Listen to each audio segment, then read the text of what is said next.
Good afternoon, students. Welcome to Galaxy our official YouTube channel. हम लोगों ने बात की जितनी बार भी कि अगर मेंस स्टैंडर्ड की हम बात करें तो किसी भी लेवल के क्वेश्चंस के लिए हमें तैयार होना चाहिए. यानी अगर मैं बात करूं आपके हिसाब से कि कौन सी चीज को कब कहां पर होना चाहिए, it means it is very clear कि अब हम क्या करने जा रहे हैं. बहुत सारी चीजों में हमारे दिमाग में जो चीजें चलती हैं उसके हिसाब से हमें सोचना चाहिए. Is that clear? यानी कि अब हम क्या करने जा रहे हैं, हमारी सोच पे, ये दिमाग से आप समझ लीजिए कि प्रैक्टिस जितनी आप कर लोगे किसी भी चीज की, यानी प्रैक्टिस ओरिएंटेशन जब भी आप किसी चीज को बना लेते हैं देन आपका कॉन्फिडेंस अपने आप से बढ़ने लगता है. और प्रैक्टिस भी कैसी ओरिएंटेड होनी चाहिए, एग्जाम पैटर्न पे आधारित होनी चाहिए. यानी अगर कितनी तरह के क्वेश्चंस आपके दिमाग में चलते हैं कि कौन कौन से क्वेश्चंस आपसे पूछे जाते हैं, किस तरह के क्वेश्चंस पे आपका दिमाग होना चाहिए. If I am talking about pattern wise questions, just like मैं दो तीन चीजों को फैक्ट मानता हूं कि भाई इनमें तो आपको क्या करना चाहिए कि सेगमेंट वाइज आपकी तैयारी होनी चाहिए. जैसे अगर हम बात करते हैं क्लोज टेस्ट की,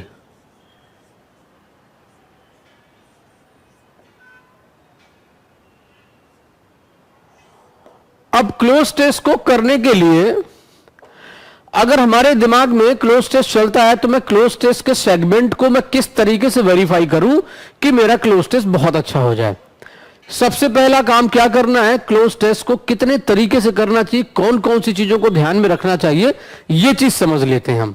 राइट? अप्रोच यहां पर अगर क्लोज टेस्ट को करने की अप्रोच की मैं बात करूं तो there are only 3 approaches. The very first is what? Grammar की. यकीन मानिए ग्रामर का टच क्लोज टेस्ट के लिए बहुत फ्रूटफुल है, बहुत अच्छे से इंप्लीमेंट होती चीजें. ग्रामेटिकल अप्रोच से आप बहुत सारी चीजों को एलिमिनेट कर लेते हैं, अपने ऑप्शंस को घटा लेते हैं.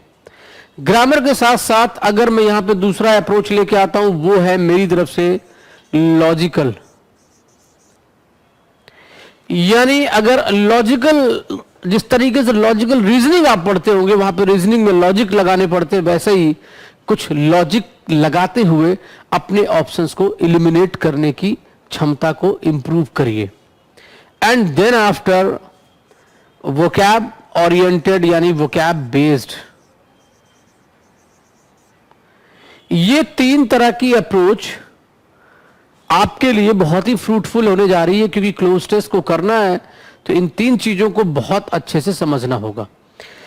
यानी ग्रामर से हम कैसे एलिमिनेट करते हैं, मैं इसका भी आपको एक एग्जांपल बतौर आपको बताऊंगा, डिस्कस करूंगा. एंड देन आप लॉजिकल अप्रोच से भी उसको समझ जाएंगे और वोकैब बेस्ड भी समझ जाएंगे, क्योंकि 5 ऑप्शन में से अगर 3 की मीनिंग नहीं आती है तब तो आप वो क्लोज टेस्ट नहीं कर पाएंगे, क्योंकि 5 में से 3 की मीनिंग नहीं आ रही है, बाकी 2 में आपको डिलेमा है कि ये कि वो डाउटफुल है आप. लिहाजा उसके हिसाब से आपको एक चीज तो कंफर्म करनी पड़ेगी कि कौन से सेंटेंस में कौन से वर्ड को आप रखना चाहेंगे. क्लियर हुआ? अब क्या करेंगे, बात अगर हम करते हैं हाउ टू अटेम्प्ट की.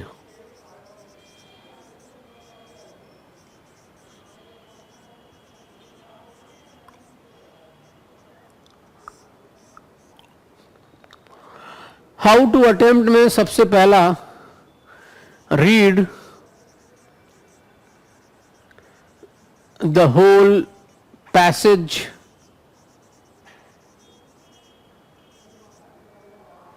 Sincerely at first.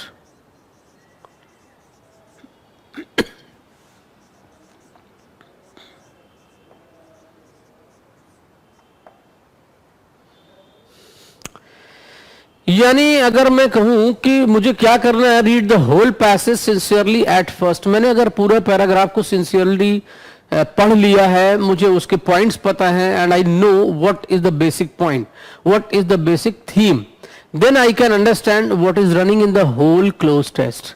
यानी अब जो आप एग्जाम देने जा रहे हैं, तमाम लोगों का मेंस लगा हुआ है, SBI PO, IBPS PO, clerk, कोई भी किसी भी टाइप के एग्जाम को आप देते हैं, मेंस लेवल में आप कैरी करते हैं उसको, तो मैं कहूंगा कि क्लोज टेस्ट आपका फेवरेट होना चाहिए। कभी कभी क्लोज टेस्ट अकेले ही आपको क्वालिफाई कराने की क्षमता रखता है। There are 10 questions, 10 marks, right? And if you are going to attempt it and if you get more than 8 correct options, या 8 आपने किए, 2 गलत भी हो रहे हैं 10 में से, 8 सही हैं 10 में से, तो 7.5 नंबर कहीं नहीं गए। कभी कभी कट ऑफ 5 नंबर 6 नंबर की जाती है। यानी कट ऑफ को क्रॉस करके स्कोर करने में भी मदद करता है आपका क्लोज टेस्ट। यानी क्लोज टेस्ट को छोड़ के नहीं आया जा सकता है, क्योंकि अगर पूरा 12-15 लाइन की स्टोरी को पूरा पढ़ते हुए स्टार्टिंग में ही समझ ले कि क्या चल रहा है उसमें, देन हम ऑप्शंस के थ्रू फिर इन्हीं अप्रोच के साथ चीजों को लेके चलते हैं। उससे पहले सेकंड नंबर का एक पॉइंट जो मैं आपके सामने रखने जा रहा हूं वो ये है, सेकंड नंबर पे seek out the demand of blank portion. यानी मैं ब्लैंक पोर्शन की डिमांड को समझूंगा सबसे पहले। यानी क्लोज टेस्ट में सबसे पहला काम जो ब्लैंक है 1 2 3 4 5 6 7 8 9 10 करके, उसमें फर्स्ट नंबर के ब्लैंक की डिमांड क्या है, which kind of part of speech, which kind of word it is required, यानी कि उसको कौन सी पार्ट ऑफ स्पीच के वर्ड की रिक्वायरमेंट है। अब मैं क्या करता हूं, नंबर थर्ड, राइट? अब ये तीनों मैं अप्रोच आपको पहले बता चुका हूं, लिहाजा इसका कोई मीनिंग नहीं है, मैंने आपको बता दिया है कैसे आप इंप्लीमेंट करते चले जाते हैं। इन्हीं चीजों को इंप्लीमेंट करना भी था।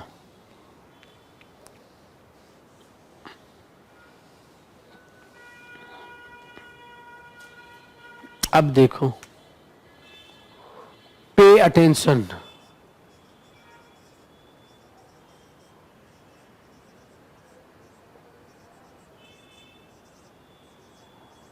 to both sides of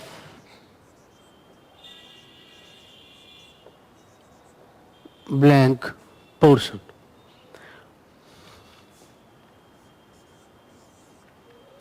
यानी मैं दोनों साइड, जो ब्लैंक होता है उसके दोनों साइड के वर्ड्स पे मेरा फोकस होना चाहिए।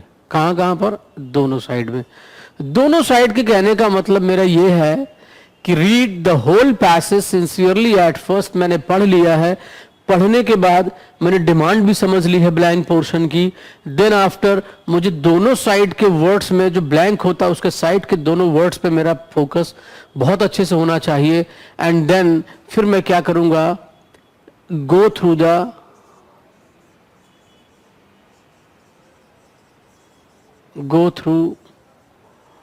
ऑप्शंस।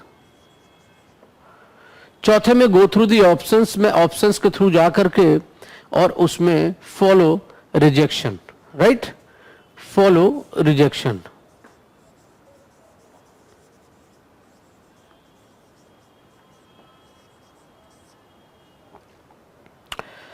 और जब मैं उसको रिजेक्शन की तरफ लेके जाता हूं तो आप ये मान के चलें कि रिजेक्शन मैं किस तरीके से उस पर करूंगा, तो वो रिजेक्शन आपके सामने होगा।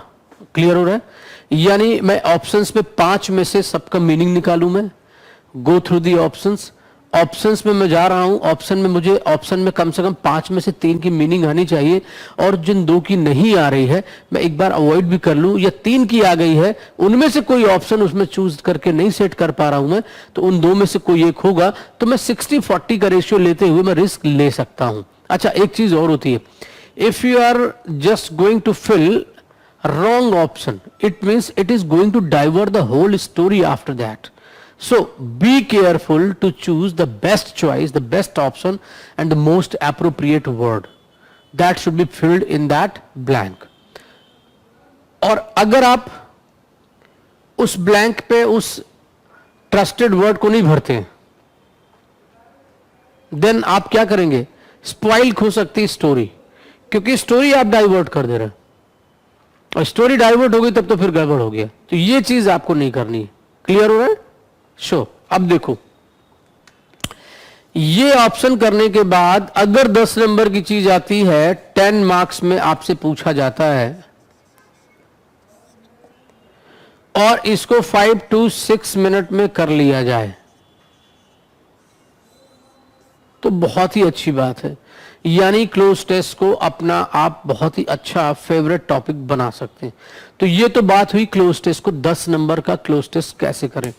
मेरा मकसद सिर्फ यही है कि आने वाले मेंस एग्जाम में अगर आप इस तरीके से इंप्लीमेंट करते हैं, और मैंने आपको 10 नंबर की एरर्स और आपका फ्रेजल रिप्लेसमेंट और फिलर्स यानी 15 मार्क्स की बात तो मैं लगातार कर ही रहा था, 10 मार्क्स की बात मैंने आपके सामने और रख दी। अब बचता है आपका सिर्फ रीअरेंजमेंट एंड फिर क्या बचता है, इसके अलावा आपका बचता है कॉम्प्रिहेंशन। कॉम्प्रिहेंशन करने के लिए मैंने आपको पहले ही बताया था कि कॉम्प्रिहेंशन हम शुरू में ना पढ़ें तो बेहतर होगा। मैं कॉम्प्रिहेंशन को बिना पढ़े करने की चाह रखता हूं, और इसलिए भी कि I am not going to waste my time. Sometimes it depends on 40, 45, 50 lines paragraph. Then if you are going to read the whole paragraph, I think you are going to spend 6, 7, 8 minutes on reading. And then after you find that कि sir time तो 6-7 minute का निकल गया, अब तो sir बहुत ही बुरा हो रहा है और ये पेपर हो पाएगा कि नहीं हो पाएगा कुछ समझ नहीं आ रहा है। तो ये चीजें आपके अंदर की चीजें, अब मेंस लेवल में चूंकि आपके पास समय होता है तो आप थोड़ा थोड़ा करके इसको पढ़ भी सकते हैं अगर पैराग्राफ छोटा हो।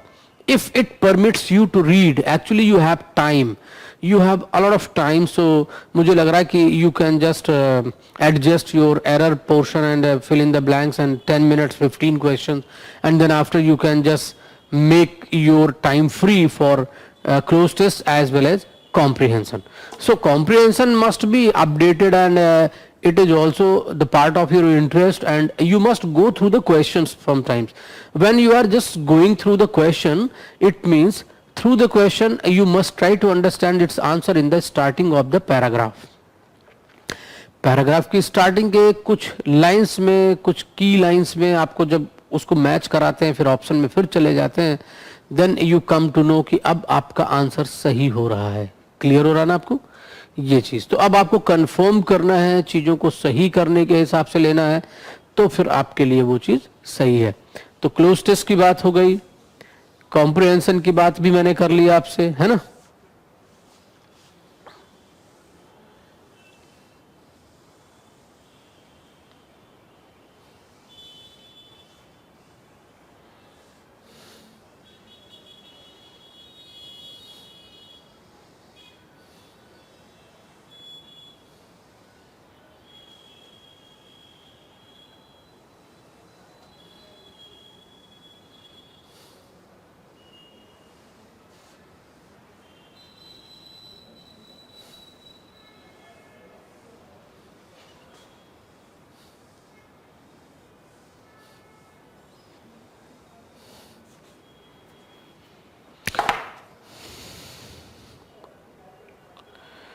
तो अब हम चलते हैं प्रैक्टिस ओरिएंटेड क्वेश्चंस में, ताकि आपको उनके through errors, fillers and sentence improvement जितनी चीजों पर डिस्कस कर रहे थे वही से हम आगे बढ़ेंगे।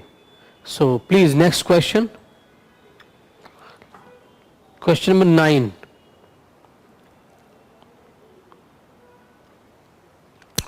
White owned companies may seek to cash up the increasing appointments through formation of joint ventures with minority owned concern। बताइए इसमें कहां कहां एरर है।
यानी आपके पास, मैंने फिर से बोला था कि जब आपके पास दो चॉइस होती है, यानी ए डी ऑप्शन में है, बी डी है, बी सी है, ए सी है और नो एरर है, यानी एक चीज तो कंफर्म हो गई है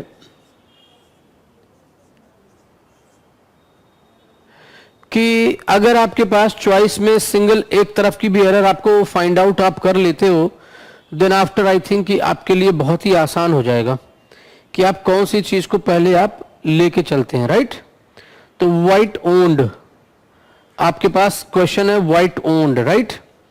इसमें आपका क्या आंसर बनता है आप अपने हिसाब से लगा करके रखेंगे, और जब मैं आपको डिस्कस करूंगा तो आप समझ में आ जाएगा कि कौन सी चीज को आप ले रहे हैं। इसमें नंबर ए में इसलिए जा रहे हैं कि ए में एरर है, तो इसमें क्या करेंगे, ए और डी में एरर है, तो ए वाला ऑप्शन हम चूज करेंगे, ए और डी।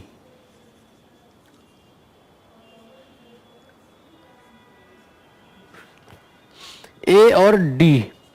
अब इसमें क्या करते हैं, व्हाइट ओन्ड कंपनीज में सीक टू कैश अप, तो कैश ऑन होना चाहिए, राइट।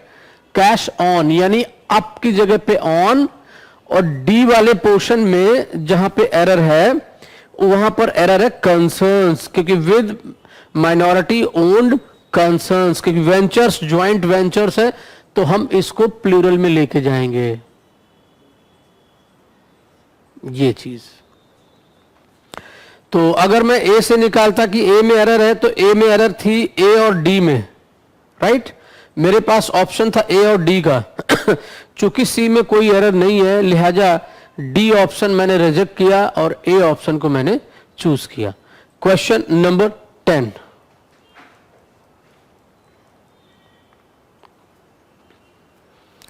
तो क्वेश्चन नंबर 10 आ गया आपकी स्क्रीन पर।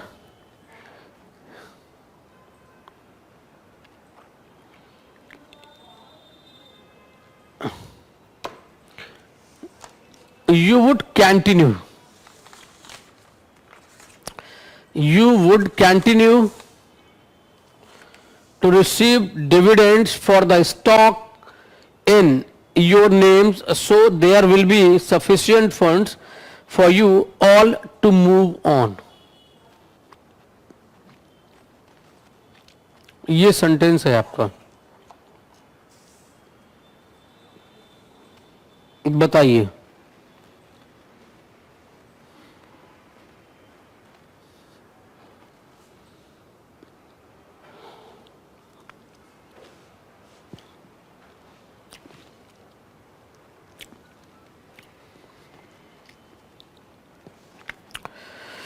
क्वेश्चन नंबर 10 आपकी स्क्रीन पर। यू वुड कंटिन्यू,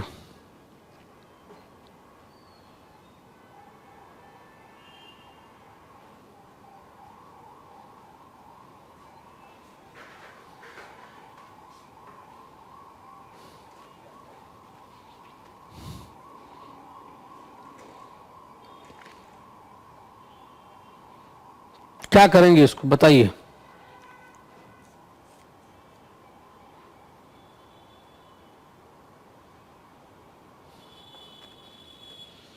बात फ्यूचर टेंस की है, you can find the solution and then you can decide your option.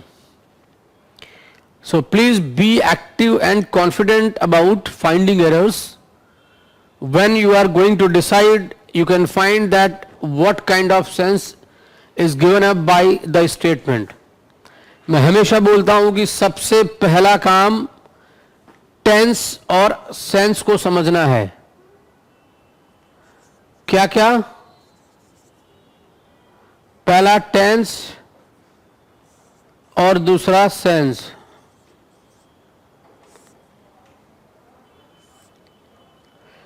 यानी टेंस और सेंस, इन दो चीजों को अगर आपने अच्छे से देख लिया तो एरर ढूंढना बेहद आसान हो जाता है। और यहां पर टेंस जो बन रहा है वो फ्यूचर का है, क्योंकि आगे भी लिखा in your name so there will be sufficient funds, there will be, तो स्टार्टिंग में विल आना चाहिए। You will continue, you will continue, तो इसमें भी नंबर ए में ही एरर है। और यू विल कंटिन्यू, तो जब हम इसको ऐसे लिखते हैं तो सी पार्ट में भी एरर है, और सी में यू आर नहीं लिखना है, योर लिखना है, तो ए और सी। तो यहां पर हो जाएगा विल और उस जगह पे चेंज होगा योर, क्योंकि ये जो साइन बना है यू और ऊपर अपोस्ट्रोफी साइन लगा के आर ई, तो मतलब यू आर, तो यू आर नेम्स ऑफ कहां होता है, योर नेम्स, राइट। तो इसको ऐसे कंडीशन, सी में एरर तो थी, अब सी में कंफर्म हो रही थी, तो सी हमारा ए और डी पार्ट में था।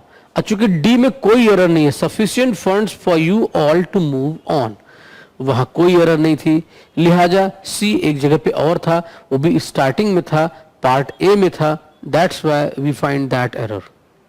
क्लियर हुआ? गुड, बहुत अच्छे।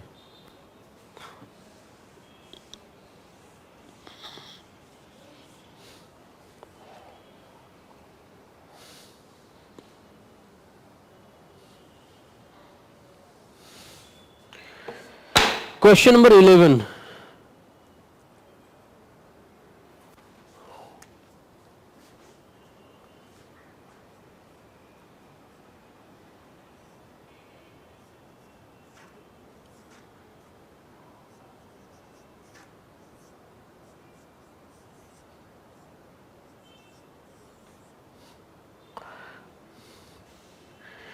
करिए क्वेश्चन नंबर 11।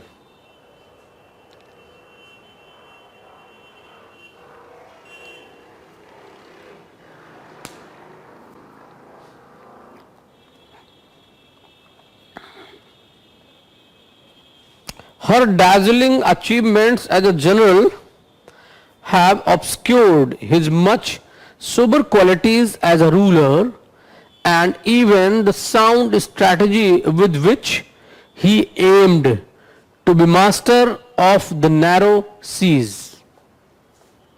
ये स्टेटमेंट है आपका, और जैसे ही आपको एरर मिल जाएगी सिंगल पार्ट की, मुझे लग रहा है कि ऑप्शन चूज करना बहुत टफ नहीं रहेगा, इतना आप भी समझदार हो गए हैं। अब डबल एरर जो आती है इस तरह से, तो ये आसान है, और क्यों आसान है ये भी आपको पता चल गया, क्योंकि मैंने आपको उसी तरीके से बता रखा है। कोई डाउट?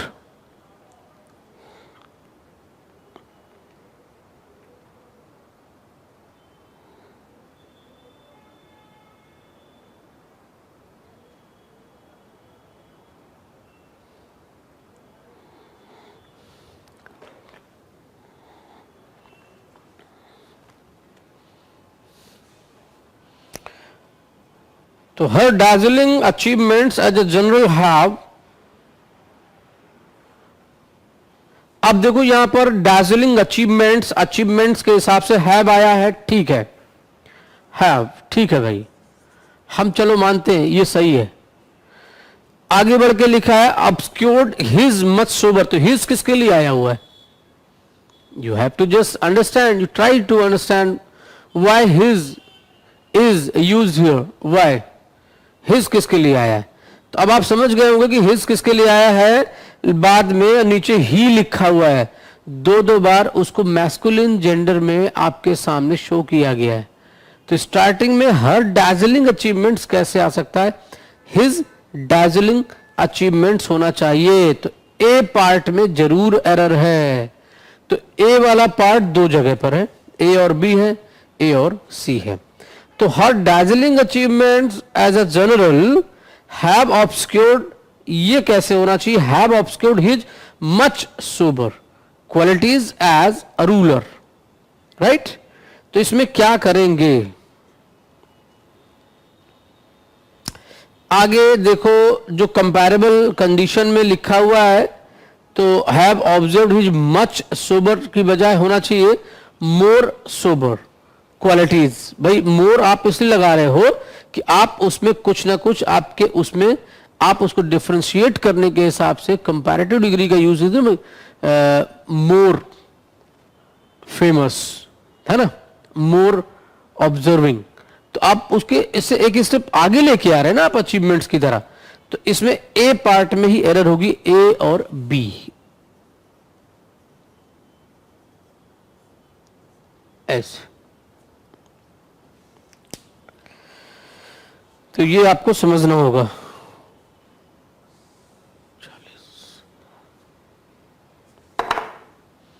Next question number 12.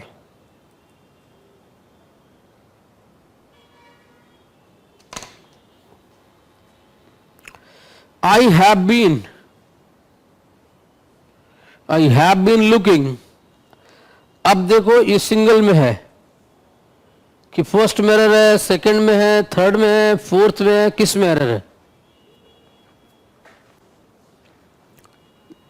करिए, ग्रामर का पूरा नॉलेज होना जरूरी है. अंटिल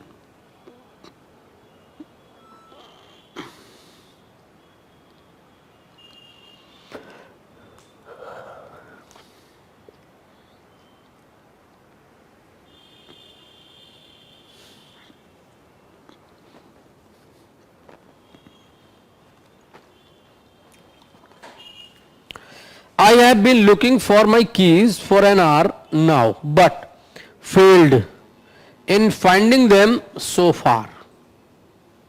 I have been लिखा हुआ है, गौर करने की जरूरत है ना? समय भी दिया हुआ है, तो करंट की बात है, प्रेजेंट टेंस की बात है. मैं पिछले 1 घंटे से, यानी मैं 1 घंटे से अपनी चाबी ढूंढ रहा हूं, लेकिन मुझे मिली नहीं है अभी तक. तो ये वाला सेंस है ना? तो यहां पर थोड़ा सा जो भी डाउट दिमाग में बन रहा हो, अगर वहां तक पहुंच जाते हैं तब तो बहुत अच्छी बात है ना? बताइए.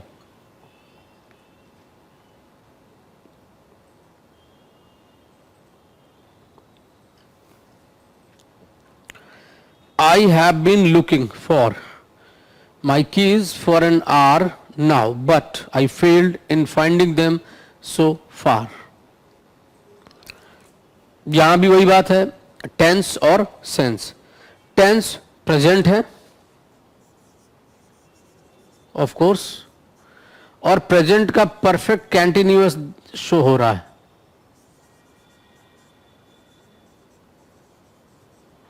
प्रेजेंट परफेक्ट कंटिन्यूअस आपके सामने शो हो रहा है. क्लियर है यहां तक?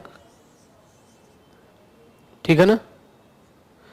तो प्रेजेंट परफेक्ट कंटिन्यूअस में जाने के बाद अब आई फेल्ड, यानी चौथे में जो लिखा आई फेल्ड, ये पास्ट है, पास्ट का इंडेफिनिट है.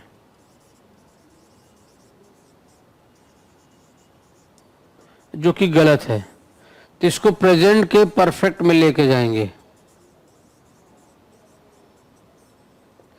लिहाजा हमें लिखना होगा आई हैव फेल्ड, और जो मेरा ऑप्शन आएगा वो आएगा डी.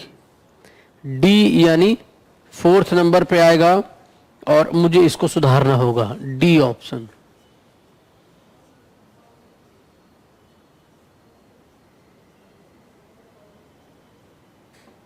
आई हैव फेल्ड, और मैंने यहां पर आपको एक तरीके से डिफाइन भी कर दिया है. क्लियर हुआ?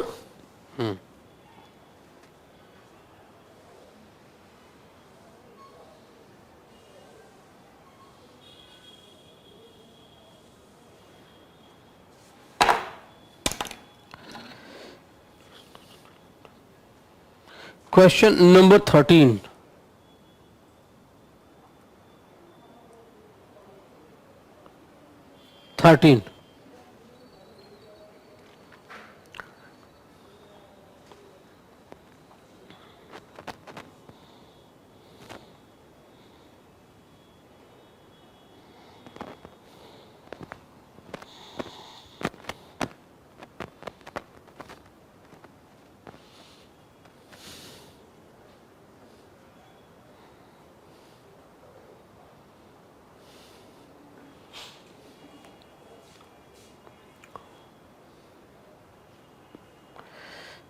क्वेश्चन नंबर 13 आपकी स्क्रीन पर है.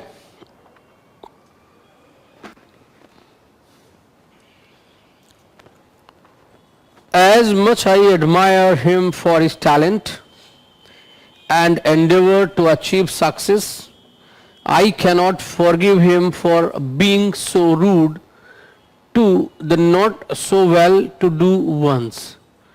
ये मेरा स्टेटमेंट है. इसको करना है आपको।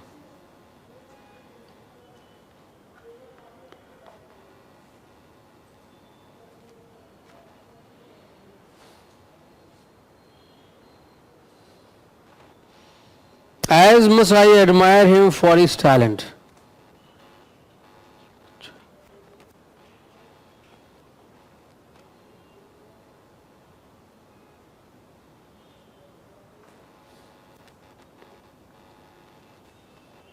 अब यहां पे गौर करने लायक बात यह है कि we are not going to compare between two elements. तो मेरी ही बात है कि as much I admire him for his talent, मैं जितनी उसकी तारीफ करता हूं उसकी प्रतिभा की, एंड इंडेवर उसको आगे बढ़ाने की बात करता हूं to achieve success, I can not forgive him for being so rude to the not so well to do ones. ठीक है ना? तो इसमें कंपैरिजन नहीं करना कि मैंने दूसरे जैसे करते वैसे ही मैं कर रहा हूं, ऐसा तो मैंने इसमें कहीं पे शो ऑफ किया नहीं स्टेटमेंट में। तो इसमें होना चाहिए एज मच आई या much as I admire him. तो ए पार्ट में ये एरर है, फर्स्ट में ये एरर है, 13 का फर्स्ट।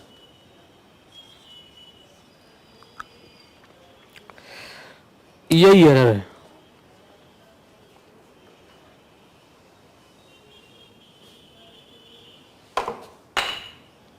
क्लियर हुआ? यानी क्वेश्चन नंबर 13 आपको लेके चलना होगा। क्लियर? अब लाते हैं क्वेश्चन नंबर 14 आपकी स्क्रीन पर।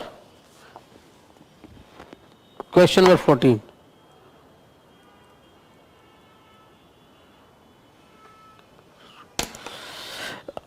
14। करिए इसको।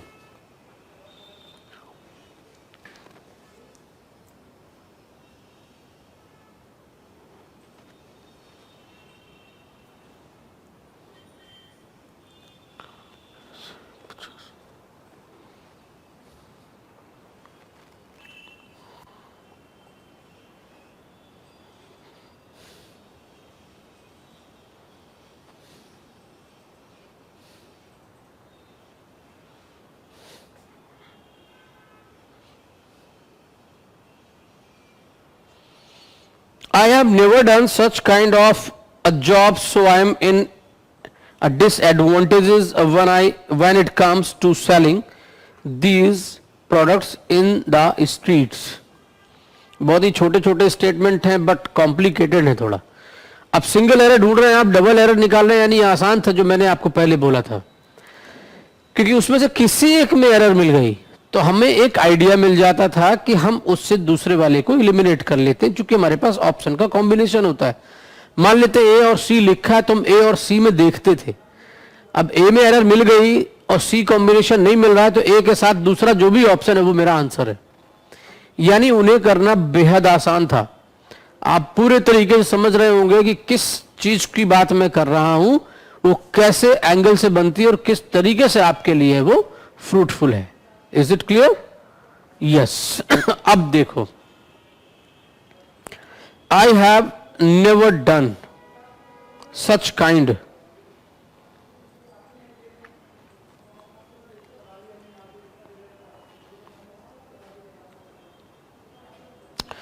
I have never done such kind of a job, so I am in a disadvantage. I am in, यहां पर B पार्ट में एरर है, B में यानी सेकंड में एरर है, I am at हो जाएगा, सेकंड में एरर है, B पार्ट में एरर है और यहां पर हो जाएगा at, इन की जगह पे at, B यानी टू पार्ट में एरर है, सेकंड पार्ट में एरर है। अब देखो, जैसे कई बार होता है कि मैं कहता हूं कि I am good in English, तो I am good at English, right? तो ये बहुत ही प्रीपोजिशन में कई बार आपको सस्पेंस होता है। किस बात का सस्पेंस होता है? क्योंकि हमें लगता है हमारे दोनों प्रीपोजिशन सही होते हैं, and sometimes we find that a lot of prepositions are used at the same place. अब अगर दोनों चीजों का हम एक ही जगह पे इस्तेमाल कर लें,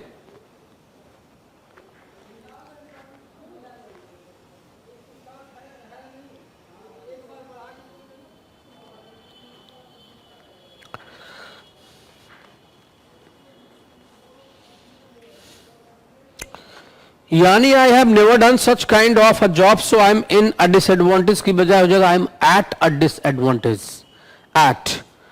अब क्वेश्चन नंबर 15 लाते हैं आपके सामने।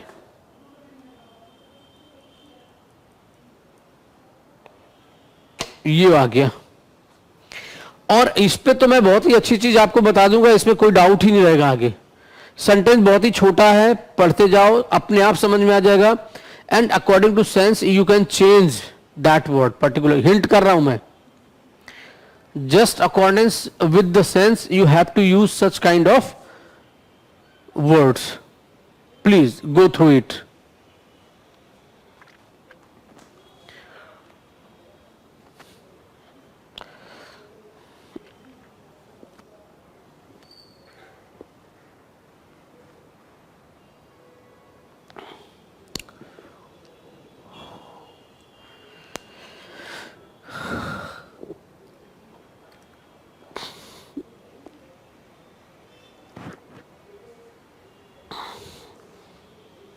करिए फटाफट।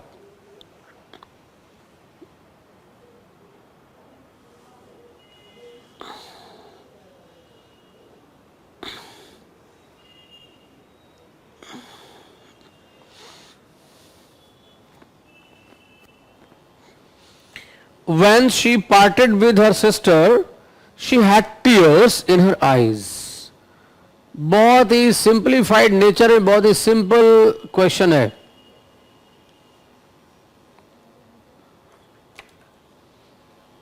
आप एरर भी तुरंत जान गए होंगे, बशर्ते ये न जान पा रहे हैं कि इसकी जगह पे कौन सा वर्ड्स आएगा, तो आप वो भी जान जाएंगे। बताइए।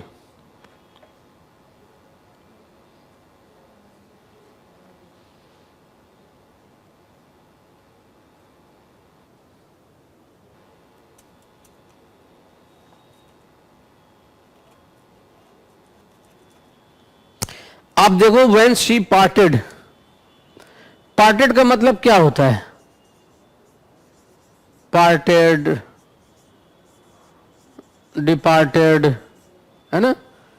इनका मतलब होता है अलग होना।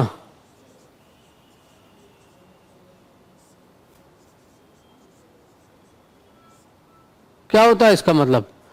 अलग होना। और अलग होने का सेंस मतलब किसी चीज से हटना। तो पार्टेड विद लिखा है तो पार्टेड फ्रॉम हो जाएगा। क्या हो जाएगा? Parted from. जैसे ही फेल ऑफ द हॉर्स, वो घोड़े से गिर गया, तो वहां से वो अलग हुआ है। बैठा था, अब घोड़े से अलग हो गया, गिर गया। तो ओ डबल एफ ऑफ का मतलब भी डिपार्ट करता है, दो चीजों के बीच का कनेक्शन को हटाता है। ऐसे फ्रॉम, फ्रॉम क्या करता है? पार्ट करता है, डिपार्ट करता है, चीजों को अलग करने का काम करता है। क्लियर हो रहा ना? डिस्क्रिमिनेट कर देता है, सेपरेट कर देता है। जब सेपरेट करने की बात आती है, किसी चीज से अलग हटने की बात आती है, then we are going to use from. जैसे मैं कहूं I am going from Delhi, तो आई एम गोइंग फ्रॉम यानी मैं अब क्या हो रहा हूं? दिल्ली से अलग हो रहा हूं। फ्रॉम दिल्ली। तो ये जो दिल्ली के पहले फ्रॉम लगा हुआ है, ये क्या दिखा रहा है? अलगाव, डिपार्ट यानी पार्ट, यानी वहां से हटा रहा है। तो ऐसी जगह पे हमारा जो प्रीपोजिशन होगा, वो इस्तेमाल होगा, वो क्या होगा? फ्रॉम होगा। क्या होगा? फ्रॉम।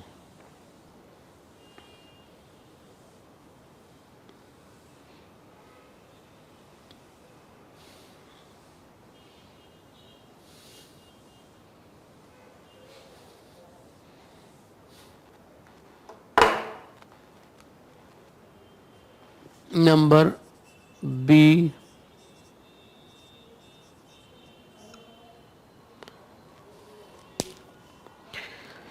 चलिए क्वेश्चन नंबर 16।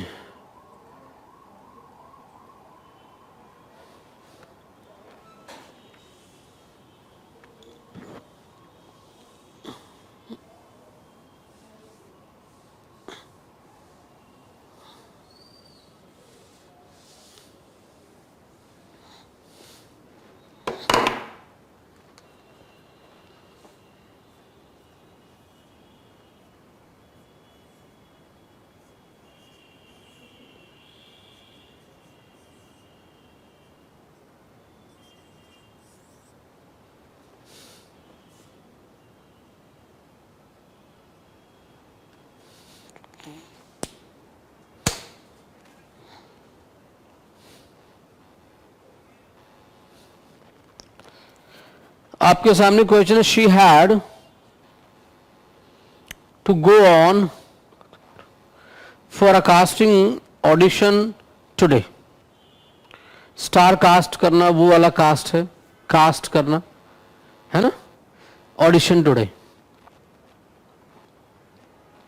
बताइए इसमें क्या करेंगे। क्वेश्चन नंबर 16 आपकी screen.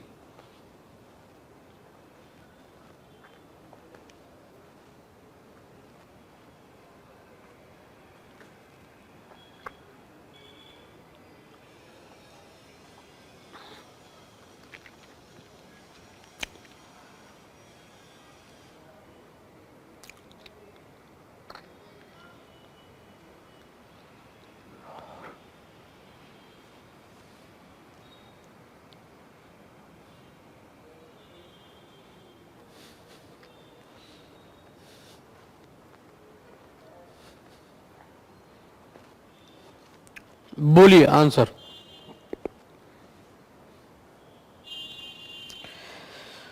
She had to go on for a casting audition today. बहुत ही छोटा स्टेटमेंट है, जब हमारे पास एक से ज्यादा प्रीपोजिशन लगा देते तो सेंटेंस का मीनिंग डिस्ट्रॉय हो जाता है। तो she had to go for a casting audition, तो ऑन जो है वो सुपरफ्लुअस है, यानी बी पार्ट में एरर है,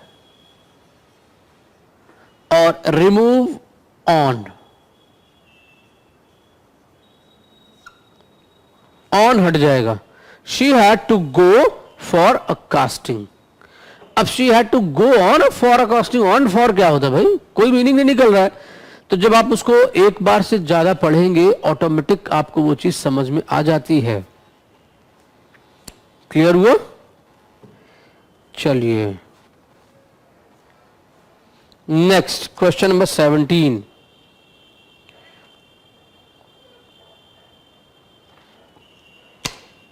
क्वेश्चन नंबर 17 देखिए। किसी भी सेंटेंस को किसी भी तरीके से जब आप एनालाइज करते हैं और आप प्रैक्टिस ओरिएंटेड फटाफट जब करने की चाह रखते हैं, इच्छा रखते हैं कि भाई जल्दी से हो जाए, तो जब आपकी निगाह पैनी होगी, थोड़ा स्ट्रिक्ट होगी, तो आप एक एक चीज, जैसे कहते हैं ना कि वो बिल्कुल आईज को बिल्कुल महीन वाली निगाह बना करके फिर आपको देखना है, सर्च करने की स्टाइल में। मतलब 5 सेकंड अगर मैंने एक स्लैश को दिया है, ग्रुप ऑफ वर्ड्स को दिया है, तो उस 5 सेकंड में एटलीस्ट मुझे इतना जरूर समझ में आना चाहिए कि उसमें एरर है या नहीं है। कम से कम इतना डिसीजन तो मैं बना लूं, अगर नहीं है तो फिर मुझे आगे बढ़ना है, और अगर है तो क्या है। मैं समझता हूं कहां एरर है, अगर आप सिर्फ इतने में ही दिमाग लगाते रहेंगे हमेशा, तो आप कभी भी सेंटेंस इंप्रूवमेंट या फ्रेजल रिप्लेसमेंट जिसको आप बोलते हैं वो आप नहीं कर पाएंगे। एरर्स में तो मैं समझता हूं कि आप सिर्फ टिक करते हैं कि भाई CBAD, वहां तो आपको प्रॉपर बताना होता है कि आप किससे रिप्लेस करते हैं। अगर ये आइडिया मेंटेन हो जाए तो आगे बहुत काम का है। ठीक है ना, करिए इसको।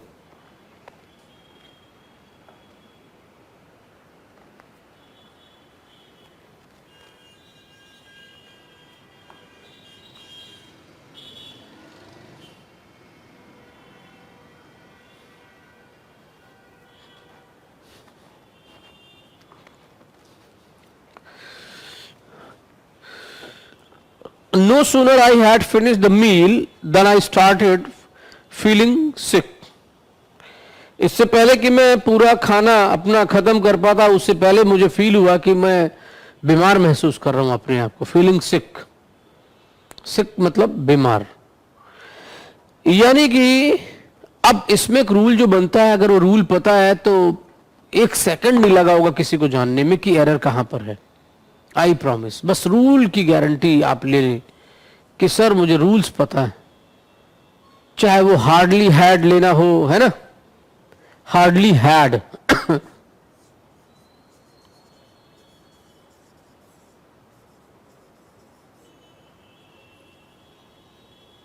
Hardly had,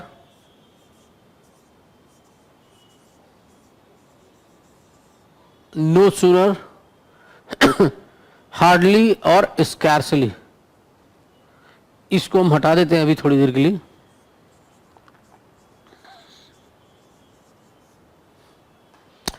hardly, scarcely, no sooner, ये डॉट डॉट डॉट देन लेता है,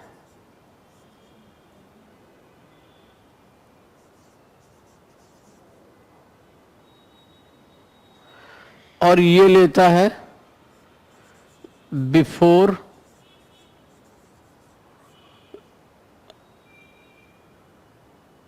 या फिर व्हेन। तो व्हेन या फिर बिफोर लेता है हार्डली, स्कैर्सली, जबकि आपका नो सूनर क्या लेता है, देन। अब होता क्या है, ये दोनों चीजें क्या लेती हैं, ये इन्वर्जन लेती हैं।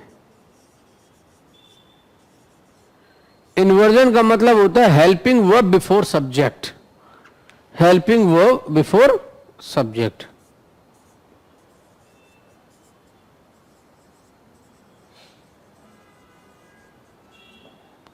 यानी कि ज्यादातर डिड और हैड से बनते हैं sentence,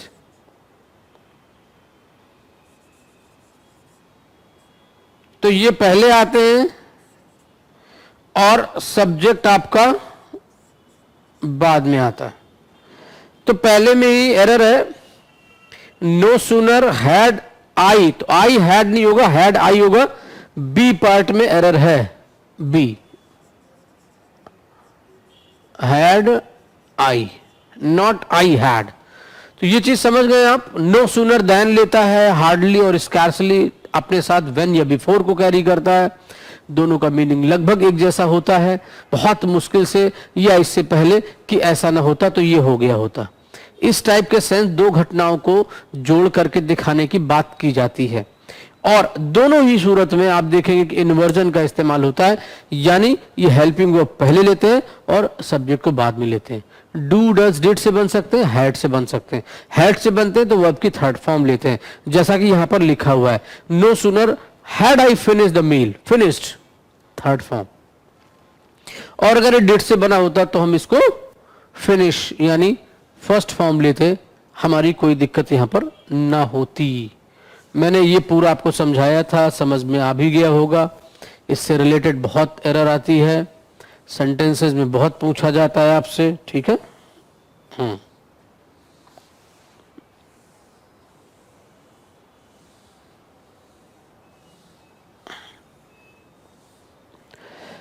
question number 18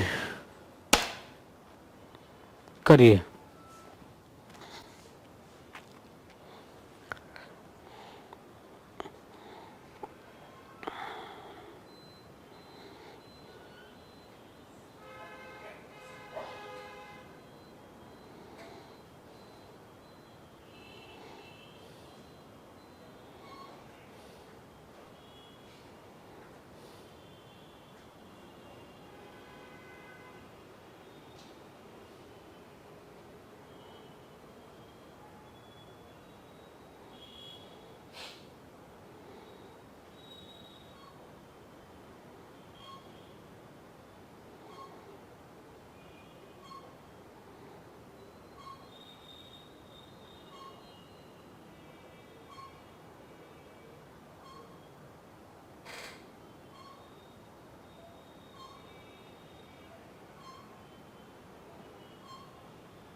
The family members of the victim said that the victim was being dash to dash her complaint.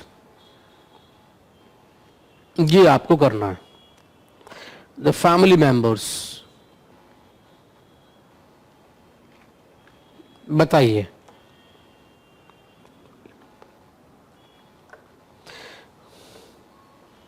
The family members of the victim said that the victim was being.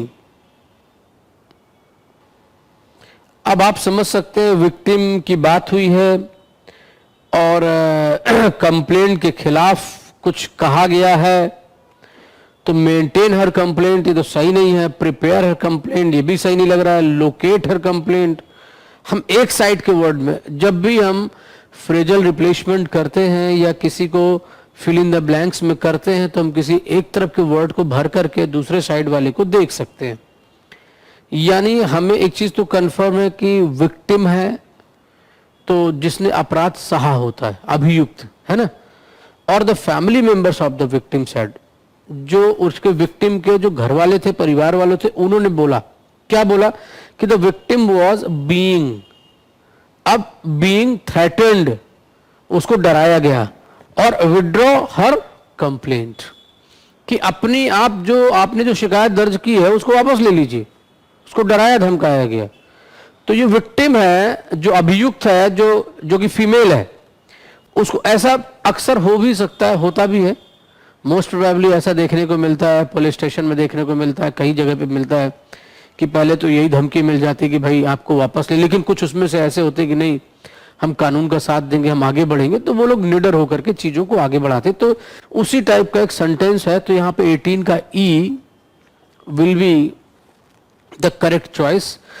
Threaten, डराया गया, withdraw, अपना complain वापस लेने के लिए भी बोला गया. ठीक है, अपनी कंप्लेन. क्वेश्चन में 19,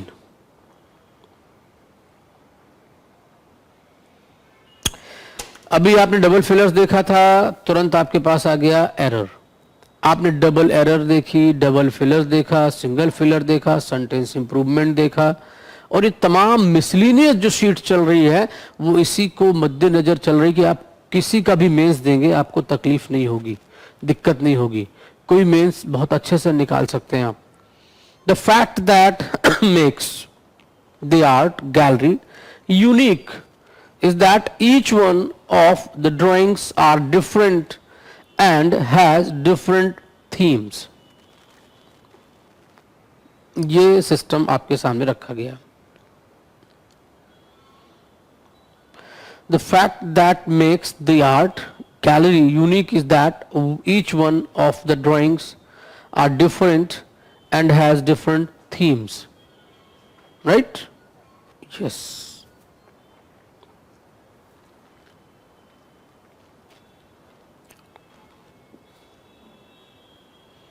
इसको करना है आपको.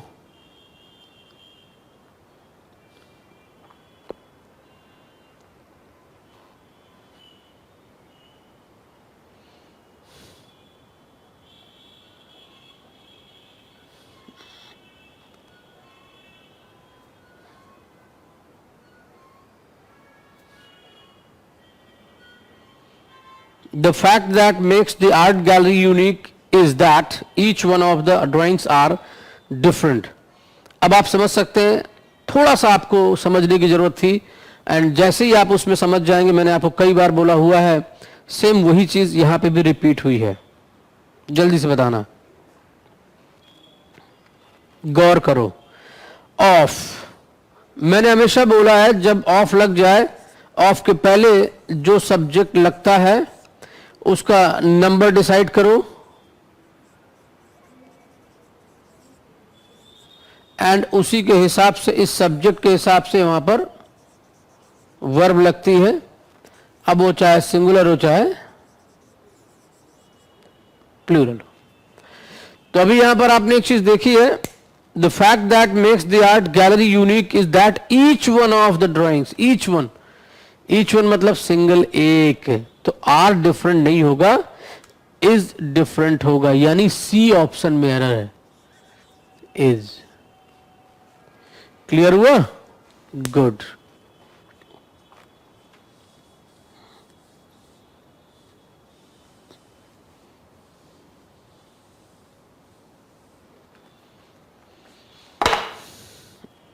करिए question number 20।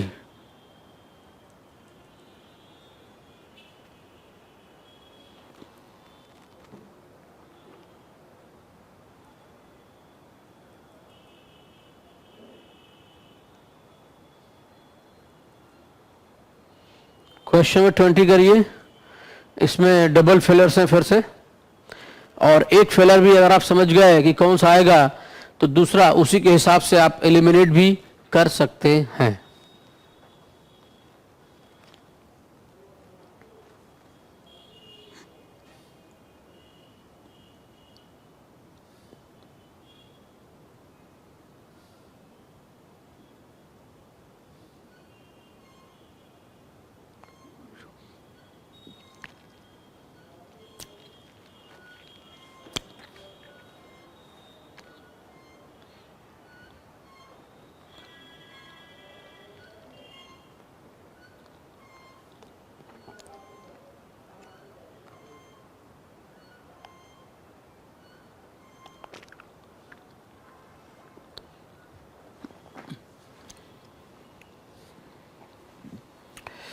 The actor was not dash by public criticism and paid no dash even to the poor reviews in the media।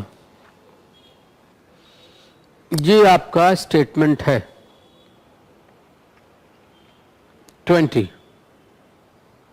Question number 20, the actor was not। अब आप affected attention, troubled mind, affected regard, अब was not से इधर का एक word पकड़ लें और एक वर्ड नो के बाद उधर का देख लें, जिससे भी आपको समझ में आए उससे आप एलिमिनेशन प्रोसेस से जा सकते हैं और एक आपका ऑप्शन सही हो जाएगा। बोलिए।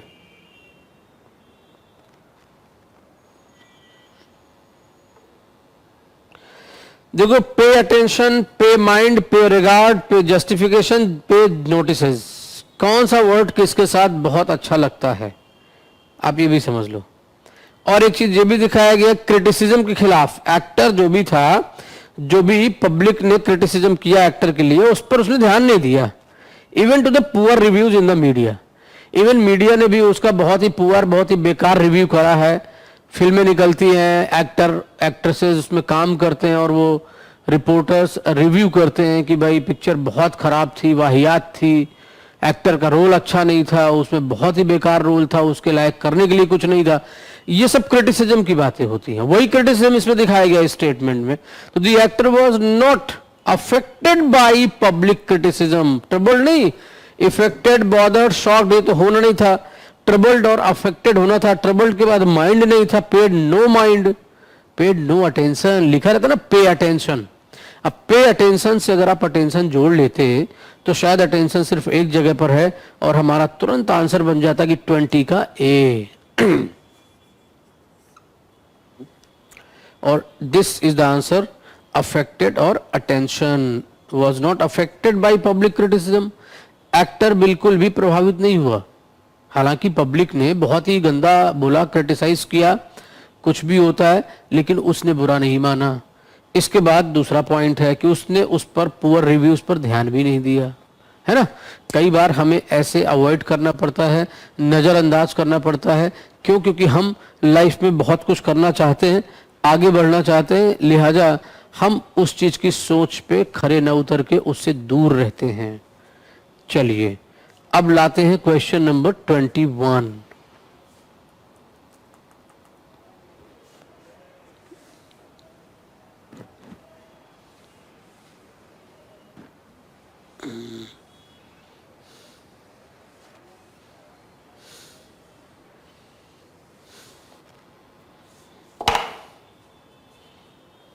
क्वेश्चन नंबर 21 आपकी स्क्रीन पर। Japanese films have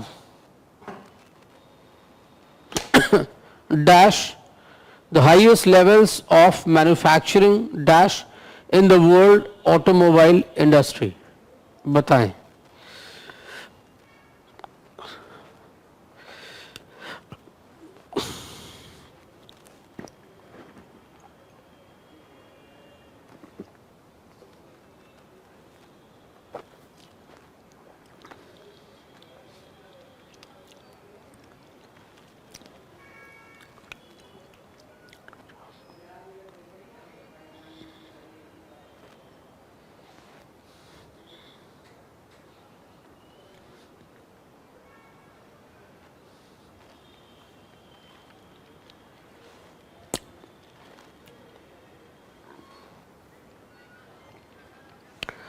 बताइए।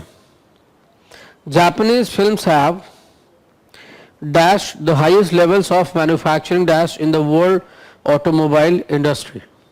क्या करेंगे इसमें? Regarded capability, considered potential, achieved efficiency, notified hub, provided supply. क्या करेंगे इसमें?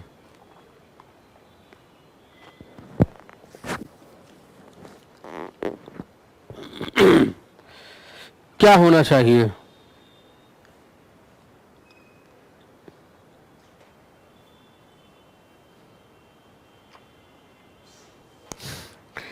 क्वेश्चन नंबर 21 आपकी स्क्रीन पर है। जापानीज फिल्म्स हैव, अब एक चीज हैव लिखा है, वो आपकी थर्ड फॉर्म आनी चाहिए, सब में है। फिर मैन्युफैक्चरिंग, इसके बाद नाउन आना चाहिए, तो capability, potential, efficiency, hub, supply, सब कुछ वही है। बट अब क्या करना है, उन चीजों को सोच करके लॉजिकल अप्रोच से फिर हम इनको हटा सकते हैं कि भाई ये चीज नहीं हो सकती है, ये हो सकती है, राइट? वैसे ही आपको करना होगा। तो इसका जो आंसर बनता है वो बनता है सी, अचीव्ड एफिशिएंसी। तो Japanese films have achieved the highest levels of manufacturing, फिर आएगा efficiency in the world automobile industry. तो ये चीज आपको लेनी पड़ेगी 21 का सी।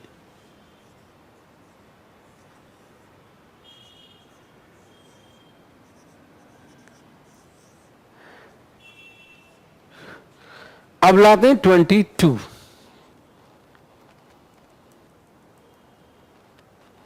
22 आपकी स्क्रीन पर है।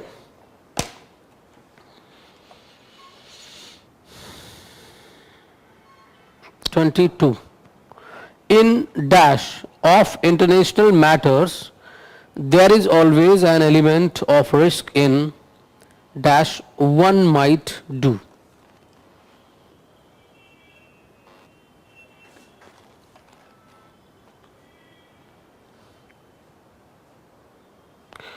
Viewership, whichever, many doing, defense, wrong, case, whatever, spite, whatever. आपके पास हर एक के लिए दो दो शब्द हैं। एक तरफ के एक वर्ड को लगा करके हम दूसरे को हटा सकते हैं। तो in of international matters there is always an element of risk. अगर हम मतलब इंटरनेशनल की बात करें, अंतर्राष्ट्रीय मामलों की बात करें, तो there is always an element, एक ऐसा मुद्दा हमेशा रहता है जो रिस्क क्रिएट करता है। इन किसमें, ये चीज आपको देखनी है ना? तो what ever one might do, तो ये चीज आपको देखनी होगी। अब केयर और वॉट एवर सबसे अच्छा वर्ड है, care and what ever, right? तो अब इसको हम रखेंगे केस एंड वॉट एवर। तो in case of international, in case of तो आपने पूरा पूरा फ्रेज पढ़ा ही होगा, है ना? इन व्यूअरशिप कम अच्छा है, इन डिफेंस कम अच्छा है, इन case of, in case of international matters, अंतरराष्ट्रीय मुद्दों के मामले में।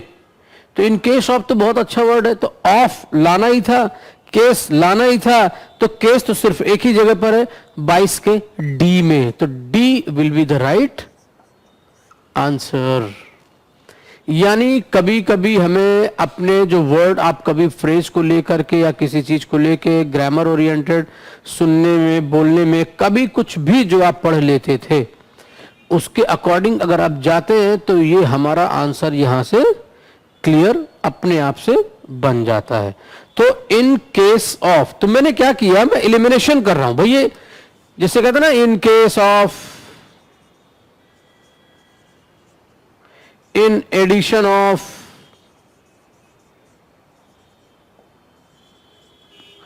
in spite of, है ना? तो ये क्या होते हैं, ये ऐसे वर्ड हैं जो अपने आप जबान पे आ जाते हैं क्योंकि हमने इनको पहले से देख रखा होता है। तो ये जो in case of, in addition of, in spite of, तो ये इस तरीके के जब हम वर्ड्स लेके आते हैं उसमें हम ढूंढने लगते हैं। अब इन केस तो आ ही गया यहां पर, इन स्पाइट ऑफ भी हो सकता था, in spite of whatever, तो in spite of international matters, इसके बावजूद, तो ये तो सेंस नहीं आ रहा था। अंतरराष्ट्रीय मुद्दों के मामले में, तो में वाला सेंस लाना चाहिए, लिहाजा इन case of will be the right answer. चलिए क्वेश्चन नंबर 23 आपकी स्क्रीन पर।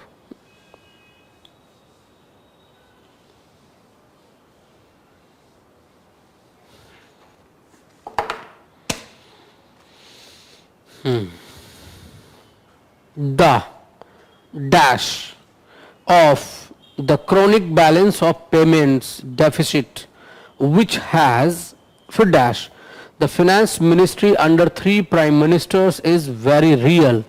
फिर नीचे आपके पास आंसर है, ऑप्शंस हैं, एंड आपको एक ऑप्शन उसमें से चूज करना होगा।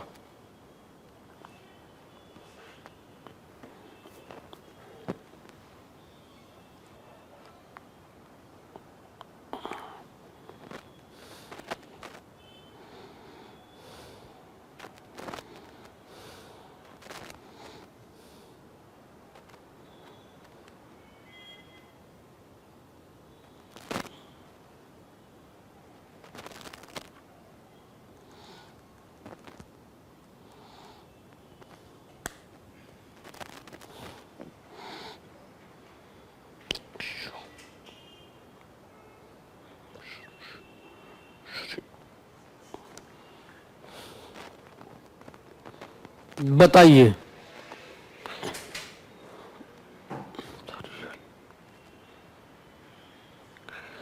The temptation of chronic balance payment deficit नहीं, the dilemma of the chronic balance of payment deficit which has, तो ये वाला ऑप्शन सही हो रहा है, ई 23 का ई। एक चीज मैं आपको बताना चाहूंगा कि पीपीटी हटाएंगे, थोड़ा मुझे कुछ डिस्कस करना है। आप किसी भी चीज को लेकर के जब भी आप फाइनलाइज करते हैं, किसी भी मूवमेंट को लेकर के, देखो बहुत सारे आपके सामने हमने हर तरह के क्वेश्चंस रखे। अब क्लोज टेस्ट कैसे करना है ये भी मैंने आपसे डिस्कस किया है ना। क्लोज टेस्ट के साथ साथ अगर मैं आपको बोलूं तो आपको मैंने कॉम्प्रिहेंशन करने का तरीका बताया कि हम क्वेश्चंस के थ्रू जाएंगे। रीअरेंजमेंट को मैंने आपको 3 तरीके से बताया कि मैं लॉजिकली भी जा सकता हूं, ग्रामर के थ्रू जा सकता हूं और मैं ट्रिक से भी जा सकता हूं, यानी मैं ऑप्शंस को एलिमिनेशन के प्रोसेस से थ्रू में लेके जा सकता हूं। It means it is very clear कि मेरा थीम स्पष्ट होना चाहिए, क्लियर होना चाहिए कि मुझे किस तरीके से उसको लेकर के जाना होगा। यानी एक चीज तो कंफर्म हो गई है कि क्लिक करना चाहिए, माइंड को हिट करना चाहिए एट अ टाइम, तभी आपके लिए वो पॉसिबल है। इंपॉर्टेंट रूल्स, जैसे किसी भी एरर को आप फाइंड आउट करते हैं या फ्रेजल का रिप्लेसमेंट करते हैं या फिर डबल फिलर्स भरते हैं, सिंगल साइड की चीज को पकड़ना स्टार्ट करो।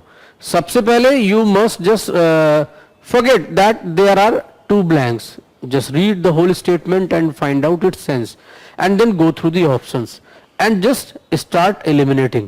और जब आप eliminating करना शुरू करते हैं तो आपके चेहरे में स्माइल अपने आप आ जाती है कि ये हट गया, ये हट गया और ये बचा हुआ है। एक से ज्यादा ऑप्शन यानी 2 तक में भी आ जाओ, कोई दिक्कत नहीं है, फिर भी आप उसको एलिमिनेट करके अपने एक आंसर की तरफ पहुंच सकते हैं। ठीक है, तब तक के लिए get practice and all the best. आपका मेंस बहुत अच्छा हो एंड ढेर सारी शुभकामनाओं के साथ क्लास यहीं पर हम फिनिश करते हैं। नेक्स्ट क्लास में आपकी क्वेरीज, आपकी सारी चीजों को डिस्कस करेंगे।